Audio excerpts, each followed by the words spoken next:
The mackerel swam fast with his companions. Where they went, he went. When they turned, he turned.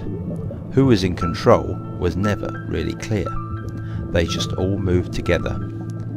The mackerel was a strong fish, a handsome fish, but he did have a short temper. One day he found himself on the outside of the shoal as it turned too close to the rocks. He found himself being buffeted against some rough barnacles. He felt a sharp pain.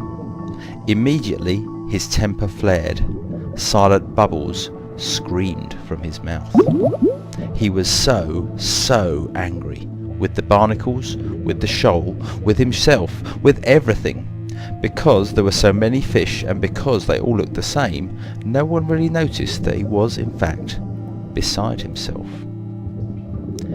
"It always happens to me," he grumbled to himself, still fuming like a kipper.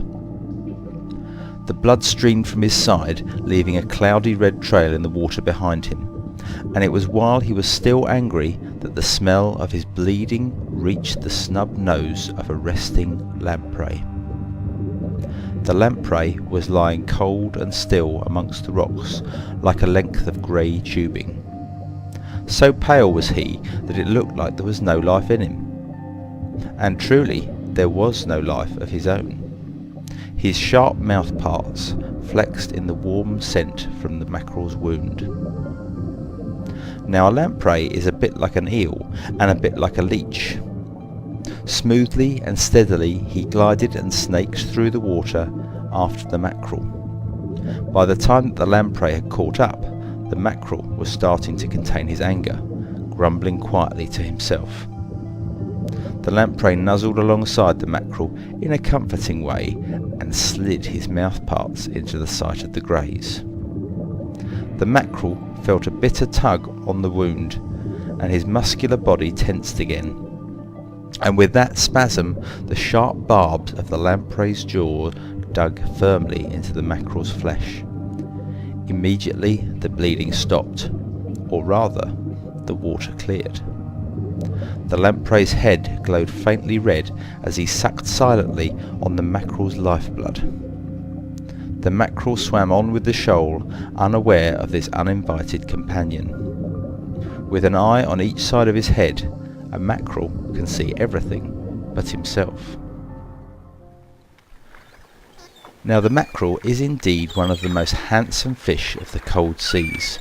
The patterns on his back sparkle and ripple like the very waves themselves. But this mackerel was not as handsome as he should be. For not only did he have lampreys streaming from his skin, but he also had 2 hooks hanging from his mouth. These were from times when he had snapped at something sparkling in the water. On both occasions these had not been food, but bright and shining objects of desire. Objects that he knew wouldn't satisfy, but that he greedily desired to consume. He had snatched at these without pausing to think. For a pause would have meant losing out to another in the shoal. The hooks constantly burned in his lip, and the lampreys lived on the wounds too. He had learned to live with the pain of the hooks, but the traces of line that were still attached often caught in the seaweed and jarred his mouth further. With all these wounds, the mackerel had gradually lost the joy of living. He resented the rest of the shoal. He distrusted the rocks. He feared the fishermen. He had even come to despise himself for failing to stem this repeating cycle of injuries.